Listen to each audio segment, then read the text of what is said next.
Hello dear student, आप सभी का मेरे यूट्यूब चैनल में पुनः एक बार स्वागत है। आज की वीडियो में हम आप लोगों को आईटीआई प्रथम वर्ष के सभी इंजीनियरिंग ट्रेडों में common subject workshop calculation and science के उन महत्वपूर्ण प्रश्नों को बताएंगे जो आप लोगों को सीबीटी एग्जाम में हूबहू देखने को मिलेंगे। तो आप लोग वीडियो के अंत तक बने रहिएगा, क्योंकि इस वीडियो का प्रत्येक क्वेश्चन सीबीटी एग्जाम की दृष्टि से अति महत्वपूर्ण है। वीडियो में आगे बढ़ने से पहले अगर आप लोग चैनल पर नए हैं तो चैनल को सब्सक्राइब करके नोटिफिकेशन के बेल आइकन को जरूर प्रेस कर लीजिएगा, ताकि जब भी हम वीडियो अपलोड करें तो आप लोगों को नोटिफिकेशन वीडियो का सबसे पहले मिल जाए। और वीडियो को लाइक और शेयर जरूर करिएगा, क्योंकि जो लोग हमसे नहीं जुड़े हैं उनके पास अगर शेयर कर देंगे तो वो लोग भी हमसे जुड़ करके सीबीटी एग्जाम की तैयारी कर सकेंगे और आईटीआई के सीबीटी एग्जाम में अच्छा स्कोर प्राप्त कर सकेंगे। तो आइए आज के सेशन का पहला क्वेश्चन स्क्रीन पर ये रहा। पहला प्रश्न है, कह रहा है कि वस्तु में निहित पदार्थ की मात्रा को क्या कहा जाता है। तो वस्तु की निहित पदार्थ मात्रा को, किसी भी वस्तु में जो पदार्थ की मात्रा होती है उसे हम द्रव्यमान कहते हैं। ऑप्शन तीसरा सही हो जाएगा, मास। नेक्स्ट क्वेश्चन है, प्रश्न है, किसी पदार्थ के द्रव्यमान प्रति इकाई आयतन को क्या कहते हैं। तो द्रव्यमान प्रति इकाई आयतन का मतलब होता है द्रव्यमान बटे आयतन। अगर द्रव्यमान m हो, आयतन v हो, तो ये किस चीज का फार्मूला है? घनत्व का फार्मूला है। घनत्व बराबर होता है द्रव्यमान बटे आयतन, तो ये घनत्व हो जाएगा। ऑप्शन तीसरा सही हो जाएगा, डेंसिटी। अगला प्रश्न है, करा उष्मा की एसआई इकाई क्या है। What is the SI unit of heat. उष्मा की एसआई इकाई जो होती है वो जूल होती है। ऑप्शन दूसरा सही हो जाएगा, सेकंड वाला। नेक्स्ट क्वेश्चन है, प्रश्न है, कह रहा है कि convert 0.456 decimal fraction into percentage, यानी 0.456 दशमलव भिन्न को प्रतिशत में बदलना है। तो सबसे आसान तरीका होता है, आप लोग प्रतिशत को पढ़े ही होंगे कि जब भी प्रतिशत चिन्ह लाना रहता है तो 100 से हम क्या करते हैं, गुणा करते हैं, और प्रतिशत चिन्ह हटाना रहता है तो 100 से भाग करते हैं। तो यहाँ पे हमें क्या करना है, प्रतिशत चिन्ह लाना है तो 100 से हम गुणा करेंगे। तो जो मान दिया है उसमें 100 से हम गुणा कर देंगे। मान दिया हुआ है 0.456 और प्रतिशत चिल्लाना है तो 100 हम गुणा कर देंगे। अब जो मान आएगा इतना प्रतिशत हो जाएगा। अब इसको गुणा करेंगे तो हो जाएगा 45.6%। इसमें से कौन सा ऑप्शन सही है? पहला वाला ऑप्शन सही है, 45.6। अगला प्रश्न है, कह रहा है कि what is the square of 0.01, यानी 0.01 का वर्ग क्या है। 0.01 का क्या करना है, वर्ग करना है, मतलब इसका हम वर्ग कर देंगे। अब इसको तोड़ करके गुणा कर लेंगे। दो बार जब हम गुणा करेंगे तो आ जाएगा 0.001, इतना आ जाएगा। क्योंकि इसका 4 अंक के बाद दशमलव लगेगा, 2 अंक के बाद इधर है, 2 अंक के बाद अब 4 अंक के बाद दशमलव लगेगा। तो ऑप्शन कौन सा सही हो जाएगा? ऑप्शन दूसरा सही हो जाएगा, 0.0001। अगला प्रश्न है, धातु कौन सा गुण बल लगाने पर विरूपित तथा बल हटाने पर वापस अपने पूर्व अवस्था में आने की क्षमता ये है, ये क्षमता रखता है। तो ऐसा जो गुण होता है मेटल में वो इलास्टिसिटी कहलाता है, प्रत्यास्थता कहलाता है। ऑप्शन तीसरा सही हो जाएगा। अगला प्रश्न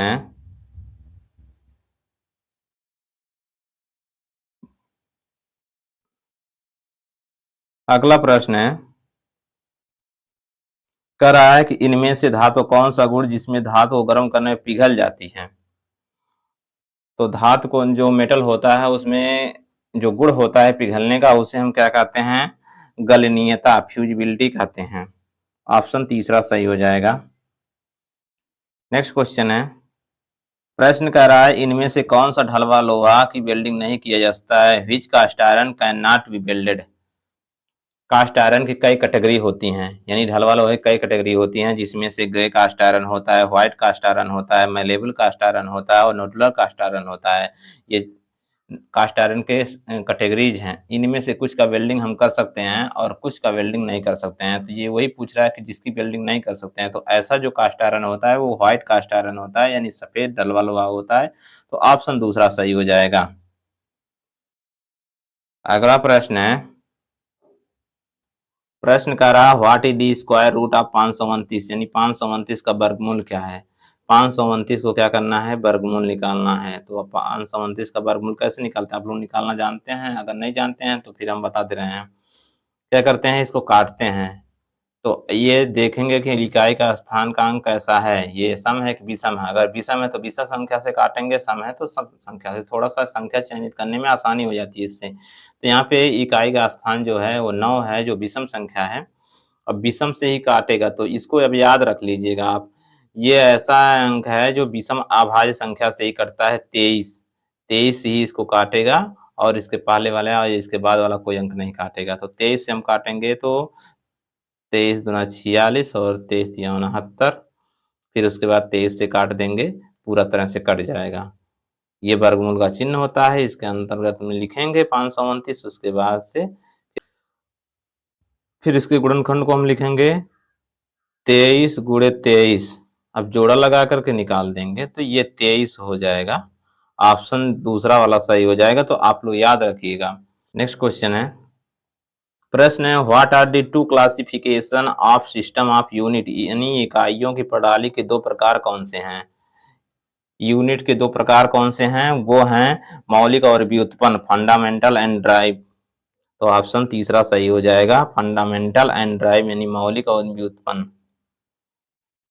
अगला प्रश्न है, कराए इनमें से मूलभूत इकाइयां कौन सी हैं। तो मूलभूत इकाइयां इसमें से देखिए, लंबाई, द्रव्यमान, समय होता है। तो जिसमें ऑप्शन में दिख रहा है वही सही हो जाएगा, लेंथ, मास, टाइम। ऑप्शन दूसरे में दिया हुआ है लंबाई, द्रव्यमान, समय। इन प्रश्नों को आप जरूर याद रखिए, क्योंकि ये हुबहू आपको एग्जाम में मिलेंगे। बस आपका ऑप्शन हो सकता है ए बी सी सभी शिफ्ट में अलग अलग आए, किसी में ए दे दे, किसी में बी दे, क्योंकि सीरीज में क्वेश्चन बनेंगे। बस आता है कि एम के एस प्रणाली में यम अक्षर क्या दर्शाता है। तो यम के एस सभी का हम मतलब बता दे रहे हैं। यम का मतलब होता है मीटर, और के का मतलब होता है किलोग्राम, किलोग्राम, और यस का मतलब होता है सेकेंड। तो यहाँ पे एम का मतलब पूछ रहा है, तो एम का मतलब हो जाएगा मीटर। ऑप्शन दूसरा सही हो जाएगा। नेक्स्ट क्वेश्चन है, कह रहा है कि 1 इंच में कितने मिलीमीटर होते हैं। इंच बराबर होता है 25.4 mm। कौन सा ऑप्शन सही हो जाएगा, ऑप्शन दूसरा सही हो जाएगा, 25.4 mm। अगला प्रश्न है, कह रहा है कि एक आयताकार टैंक है जिसकी लंबाई 30 मीटर, चौड़ाई 20 मीटर और ऊंचाई 10 मीटर है, उसका आयतन पूछ रहा है। तो आयताकार टैंक, टैंक मतलब वो घनाभ के आकार का हो जाएगा। तो उसमें लंबाई दिया है, एल का मतलब दिया हुआ है 30, और चौड़ाई यानी बी बराबर 20 दिया हुआ है, और ऊंचाई एच बराबर दिया हुआ है 10 मीटर, हमें है सब। तो आयतन का सूत्र क्या हो जाएगा, घनाभ के आयतन का सूत्र होता है लंबाई गुणे चौड़ाई गुणे ऊंचाई। तो हो जाएगा 30 गुणे 20 गुणे 10 बराबर कितना हो जाएगा, 3 दूनी 6, उसके बाद 3 शून्ना, इतना मीटर क्यूब। चूंकि मीटर में दिया हुआ है, अब ये ऐसा ऑप्शन कहाँ दिख रहा है, ऑप्शन दूसरे में दिख रहा है। ये दूसरा वाला ऑप्शन सही हो जाएगा, 6000 मीटर क्यूब। अगला प्रश्न है, कह रहा है कि फर्स्ट ऑर्डर लीवर के लिए कौन सा उदाहरण है। व्हील बैरो दिया हुआ है, सीजर्स का एक पेयर दिया हुआ है, फायरटॉन्ग्स दिया हुआ है, लाइम सीजर दिया हुआ है। तो जो सीजर का एक पेयर होता है, यानी कैंची का एक जोड़ा होता है, वो फर्स्ट ऑर्डर लीवर के उदाहरण होता है। तो ऑप्शन दूसरा सही हो जाएगा। अगला प्रश्न है, कह रहा है कि किसी कंडक्टर में इलेक्ट्रॉन का प्रवाह होता है, यानी इलेक्ट्रॉनों का जो प्रवाह होता है वो क्या कहलाता है। तो किसी भी कंडक्टर में यानी सुचालक तार में जो इलेक्ट्रॉनों का प्रवाह होता है उसे हम क्या कहते हैं, करंट कहते हैं, यानी धारा कहते हैं। तो ऑप्शन दूसरा सही हो जाएगा, करंट यानी धारा। और इसका जो विरोध करता है उसे हम प्रतिरोध कहते हैं, रेजिस्टेंस कहते हैं। इसको याद रखिएगा, ये भी क्वेश्चन आ सकता है। अगला प्रश्न है, करा एक वर्ग की भुजा क्या होगी जिसका क्षेत्रफल 625 मिलीमीटर स्क्वायर है। ये एक वर्ग है, मान लेते हैं ये वर्ग है, इसका क्षेत्रफल दिया हुआ है 625 मिलीमीटर स्क्वायर, और इसका भुजा पूछ रहा है, यानी मान लेते हैं भुजा ये है, सभी भुजाएं बराबर होती हैं वर्ग की, तो ये जो वर्ग का क्षेत्रफल होता है, क्षेत्रफल बराबर होता है भुजा स्क्वायर मतलब ए स्क्वायर। तो यहाँ पे 625 बराबर ए स्क्वायर, यानी ए बराबर हो जाएगा अंडर रूट 625, और 625 का हम वर्गमूल निकालेंगे तो हो जाएगा 25, यानी ए मतलब भुजा है, तो भुजा बराबर हो जाएगा 25। तो ऑप्शन चौथा सही है, ऑप्शन तीसरा सही हो जाएगा 25 मिलीमीटर। अगला प्रश्न है, करा एक आयत का क्षेत्रफल क्या होगा जिसकी लंबाई एवं चौड़ाई क्रमशः 10 सेंटीमीटर एवं 8 सेंटीमीटर दिया हुआ है। तो बहुत आसान है, एक आयत है, ये मान लेते हैं आयत है, इसका लंबाई दिया है 10 सेंटीमीटर और इसकी ये चौड़ाई हो जाएगी 8 सेंटीमीटर। तो पूछ रहा है इसका क्षेत्रफल क्या होगा। आयत का क्षेत्रफल क्या होता है, लंबाई गुणे चौड़ाई होता है। क्षेत्रफल हो जाएगा लंबाई गुणे चौड़ाई बराबर हो जाएगा 10 गुणे 8, 80 हो जाएगा, 80 सेंटीमीटर स्क्वायर। ऑप्शन दूसरा सही हो जाएगा। अगला प्रश्न है,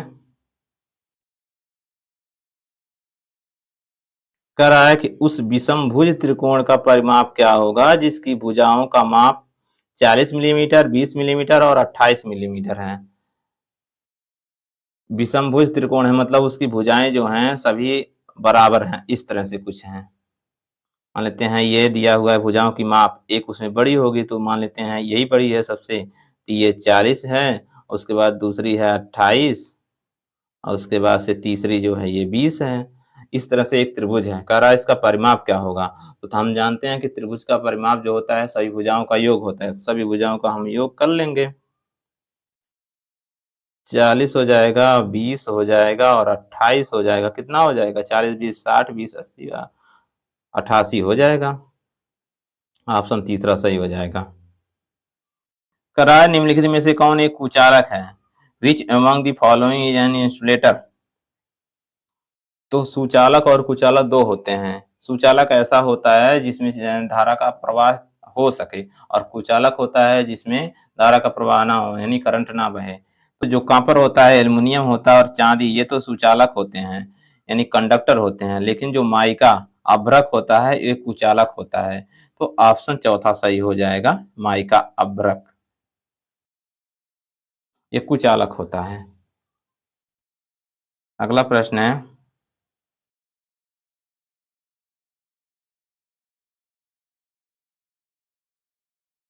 करा which is the unit of current, यानी धारा का इकाई क्या है। धारा का जो इकाई होता है एम्पियर होता है, एम्पियर में मापते हैं धारा को, और प्रतिरोध को ओम में मापते हैं, वोल्टेज को वोल्ट में मापते हैं और शक्ति को वाट में मापते हैं। ये सब देखिए, ये धारा के मात्रक हो जाएंगे, ये वोल्टेज के मात्रक हो जाएंगे, ये प्रतिरोध के मात्रक हो जाएंगे और ये शक्ति के यानी पावर के मात्रक हो जाएंगे। तो इसमें से सिर्फ पूछा हुआ है धारा की इकाई क्या होती है, तो धारा की इकाई जो होती है एम्पियर होती है। ऑप्शन ए सही हो जाएगा। प्रश्न है, which is the SI unit of heat, यानी उष्मा की एसआई इकाई क्या है। तो उष्मा की जो एसआई इकाई होती है वो जूल होती है। ऑप्शन दूसरा सही हो जाएगा। अगला प्रश्न है पानी की विशिष्ट ऊष्मा का मान क्या है। इसमें से तो पानी की जो विशिष्ट ऊष्मा होती है उसका मान 1 होता है, इसको याद रखिएगा। ऑप्शन चौथा सही हो जाएगा। अगला प्रश्न है, कह पानी का क्वथनांक क्या होता है। What is the boiling point of water, यानी पानी का कह सकते हैं उबलनांक कितना होता है, किस पॉइंट पे उबलता है। इसमें से टेम्परेचर दिया हुआ है, तो जो बॉइलिंग पॉइंट होता है वाटर का वो 100 डिग्री सेल्सियस होता है। तो ऑप्शन 3 सही हो जाएगा, 100 डिग्री सेल्सियस। अगला प्रश्न है what is the product of 0.003 into 0.5, यानी 0.003 गुणे 0.5 का गुणनफल क्या है। तो गुणा कर लेते हैं, आप तो आसान है गुणा करना। दशमलव का गुणा है 5 तिहाई 15, उसके बाद से 4 अंक के बाद दशमलव लगेगा, ऐसे 15 हो जाएगा। 4 अंक के बाद दशमलव, तो हमें 2 अंक और बढ़ाना पड़ेगा, तो 0 2 बढ़ा लेते हैं, यहाँ पे दशमलव लगा देंगे, इससे पहले शून्य लगा देंगे, तो 0.0015 कहाँ पे है? ऑप्शन बी वाला सही हो जाएगा। अगला प्रश्न है व्हाट परसेंटेज ऑफ 80 इज 20, यानी 80 में 20 कितना प्रतिशत में होगा? तो इसका मान निकालने के लिए हम क्या करते हैं, जितने का वैल्यू पूछ रहा है उसको हम ऊपर लिखेंगे 20, और जितने में से पूछ रहा है उससे हम क्या करेंगे, भाग करेंगे, और प्रतिशत चिन्ह लाना है तो हम क्या करेंगे, 100 से गुणा कर देंगे। अब जो इसका वैल्यू आएगा इतना परसेंट हो जाएगा। अब देखते हैं इसमें का 20 चौक के 80, और ये 4 25 है में, अब ये इसका मान आ गया 25%, लेकिन उत्तर में दिया ही नहीं है 25%। हाँ दिया है। अब इस 25% को क्या कर सकते हो, हम लिख सकते हैं, चूंकि प्रतिशत चिन्ह हटा ही दे रहे हैं, इसमें हटा कर कहा है, तो 100 से हम भाग करेंगे तो ये हो जाएगा, 2 अंक के बाद दशमलव लगेगा, 0.25 ये हो जाएगा, प्रतिशत चिन्ह हट जाएगा, तो ऑप्शन तीसरा वाला सही हो जाएगा, 0.25। अगला प्रश्न है, कह रहा है कि which one is non metal, या इनमें से अधातु कौन सी है? तो इसमें से जो पारा है और पीतल है और लोहा है ये धातुएं हैं, जिसमें से ग्रेफाइट जो है ये अधातु है। ऑप्शन दूसरा सही हो जाएगा।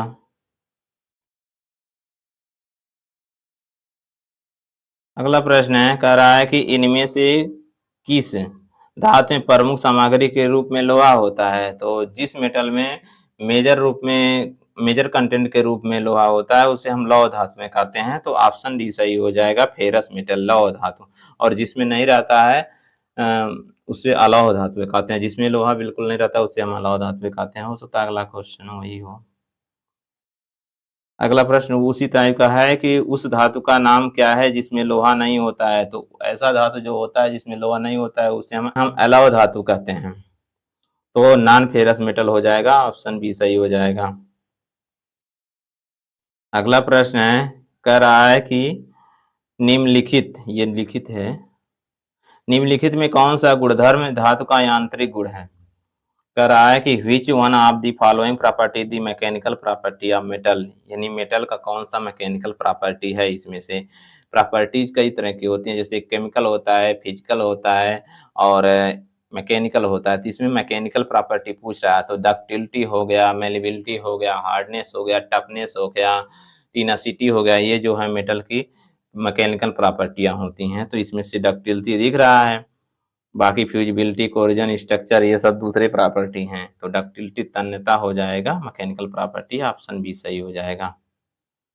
अगला प्रश्न है, क्रय धातु का कौन सा यांत्रिक गुण एक काटने के उपकरण में लोचदार विरूपण के लिए प्रतिरोध प्रदान करती है?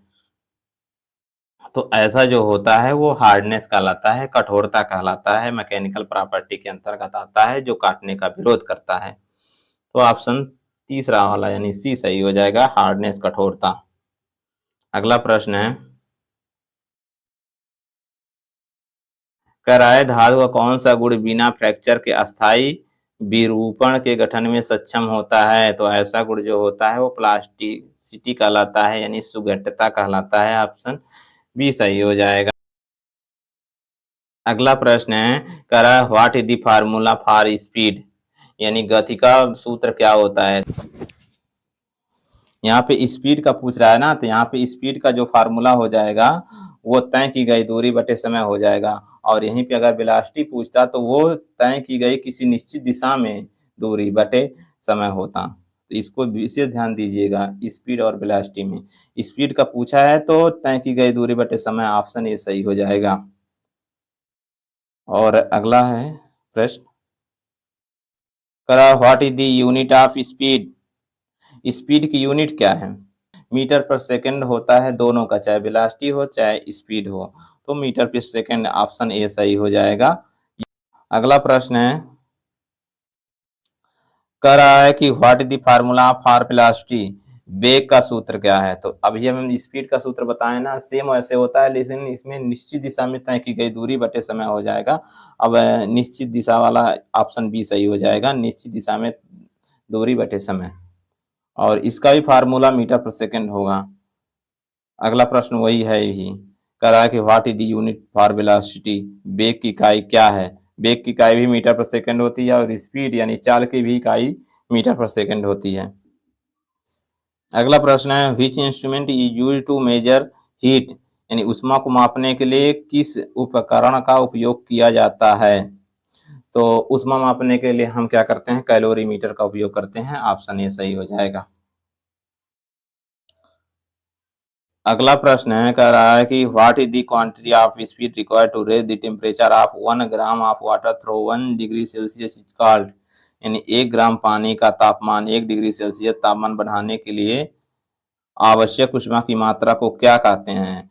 तो 1 ग्राम पानी का तापमान 1 डिग्री सेल्सियस बढ़ाने के लिए आवश्यक ऊष्मा की मात्रा जो होती है वो 1 कैलोरी कहलाती है। ऑप्शन बी सही हो जाएगा। अगला प्रश्न है, कह रहा है कि which machine convert mechanical energy into electrical energy, यानी कौन सी मशीन यांत्रिक ऊर्जा को विद्युत ऊर्जा में परिवर्तित करती है। तो ऐसी यांत्रिक मशीन जो यांत्रिक ऊर्जा को विद्युत ऊर्जा में बदलती है वो जनरेटर कहलाता है। तो ऑप्शन बी सही हो जाएगा। अगला प्रश्न है which is the unit of resistance, इसके पहले हम धारा की इकाई बताए थे, सबका बता दिए थे, तो ये तो आप आसानी से तैयारी कर लेंगे। जो धारा वाला क्वेश्चन था उसी में हमने बता दिया था सभी का, उसमें आया था कि वोल्टेज का मापन क्या होता है।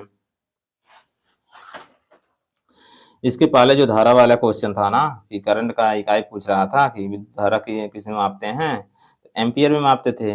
और प्रतिरोध का भी वहीं पे बता दिए थे, प्रतिरोध को जो है ओम में मापते हैं। तो ऑप्शन सी सही हो जाएगा। ये रहे आज के कुछ सीबीटी एग्जाम की दृष्टि से अति महत्वपूर्ण क्वेश्चन। इन प्रश्नों को आप लोग तैयार कर लीजिएगा क्योंकि एग्जाम चल रहे हैं आज से।